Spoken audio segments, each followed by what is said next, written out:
कल्पना करें कि एक विशाल पर्वत और एक बिना किसी दोष का दर्पण एक हो गए हैं। कल्पना करें कि यह पर्वत चमकदार रोशनी से बना हुआ है और कल्पना करें कि आपको इस पर्वत के सामने खड़ा कर दिया गया हो। आपकी सांस गले में अटक जाती है। आप उसे निहारते हैं। यह आपके गुरुजी के पहले दर्शन के समान होगा।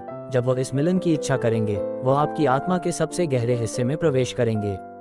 आपके सभी छल समाप्त हो जाएंगे। आपकी आत्मा उनके दृष्टिकोण में उजागर हो जाएगी। और जब आप उन्हें अपने अंदर देखेंगे, जब आप अपनी शेर के समान दिव्यता की एक झलक पाएंगे, तभी आप वास्तव में उनके शिष्य बनेंगे।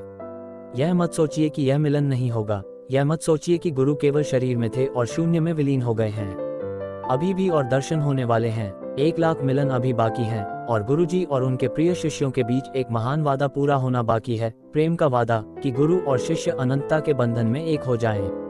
हम अपने हिस्से का वादा निभा सकते हैं अपने आप को जानना शुरू करके, क्योंकि सद्गुरु, हमारे गुरुजी, हमारी आंखों के सामने रखा एक दर्पण है जिससे हम खुद को पहचान सकें। गुरु, जैसा कि शब्द से ही स्पष्ट होता है, अज्ञान के अंधकार गु को ज्ञान की रोशनी रू से मिटाते हैं। इस देश की पवित्र परंपरा में गुरु को ईश्वर से भी ऊंचा स्थान दिया जाता है। उन्हें आध्यात्मिक यात्रा का सबसे जरूरी मार्गदर्शक माना जाता है। वह मार्गदर्शक हैं जिनके बिना न तो पहला कदम उठाने वाला यात्री और न ही अनुभवी आध्यात्मिक पर्वतारोही सही दिशा पा सकता है। वह न केवल पथ हैं, न केवल द्वार हैं जिससे होकर साधक गुजरता है, बल्कि वह लक्ष्य भी हैं, पर्वत की चोटी भी हैं। वो अंधकार से प्रकाश की यात्रा में ध्रुव तारे के समान हैं, अज्ञान से आत्म प्रकाश की ओर, और संसार के सभी शास्त्र उनकी प्रकृति की केवल कमजोर व्याख्याएं हैं। वे उस चांद की ओर इशारा करने वाली उंगलियां हैं। लेकिन जब आपको गुरुजी के दर्शन होते हैं, चांद आपके सामने होता है, चमकता हुआ। अगर आप अपनी नजरें फेरते हैं बार बार, तो सत्य का प्रकाश आपके लिए बहुत तेज होता है। गुरु की पुकार आपके भीतर के दिव्यत्व के लिए होती है। उनका शब्द या शब्द, उनका हुक्म उस कंकड़ के समान होता है जो झील में गिरती है। पूरी झील उसकी ऊर्जा से काम उठती है, और जान ले कि यह ऊर्जा संक्रामक है, इससे बचना असंभव है। गुरु से मिलना या उनके दर्शन करना एक सामाजिक मुलाकात जैसा नहीं है। यह ऐसा है जैसे आप युद्ध के लिए जा रहे हों, जानते हुए कि आप हारने वाले हैं। यह ऐसा है जैसे आप अपनी अहंकार की इमारत को आग में जलते हुए देख रहे हों। ये सबसे उच्चतम से मिलने की तैयारी है, क्योंकि सद्गुरु मनुष्य को उसकी सुरक्षा से वंचित कर देते हैं। आप शब्दों से सद्गुरु को नहीं जीत सकते। हाय, आप उनके सामने कोई दिखावा नहीं कर सकते। वो आपकी असली सच्चाई जानते हैं।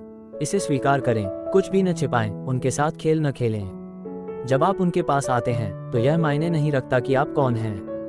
यह मायने नहीं रखता कि आप कितने भ्रमित हैं, या आपके कर्म कैसे रहे हैं, या आप अभी कौन से संत होने का वादा कर रहे हैं। मायने रखता है कि क्या आपने हाँ कहा है। वह हाँ आध्यात्मिक यात्रा का पहला, सबसे मजबूत कदम है। वह हाँ अनगिनत उपहार लाती है। वह हाँ आपको गुरु के अस्तित्व से एक ऐसे बल के साथ जोड़ देती है जिसे मृत्यु भी तोड़ नहीं सकती।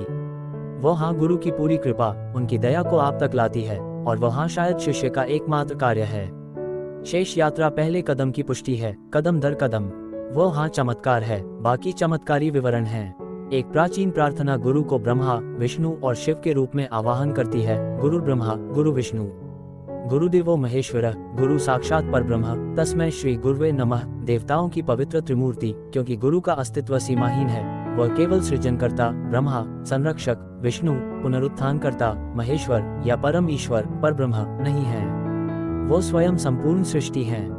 वो हजारों आंखों वाले, हजारों हाथों वाले, हजारों मुखों वाले ईश्वर हैं। वो जीवन का बीज, बीजाणु, रस और वृक्ष हैं। कोई भी उन्हें नहीं जानता। ज्ञानी उनके स्वभाव के बारे में मौन रहते हैं, लेकिन गुरु के दर्पण के सामने शिष्य देखता है और जानता है। वह देखना ही सच्चा दर्शन है। बाकी सब प्रारंभिक चरण हैं जो शिष्य को वहां ले जाते हैं। वह जानना ही सच में गुरु के चरणों को छूना है, क्योंकि उस ज्ञान के क्षण में गुरु प्रकट होते हैं।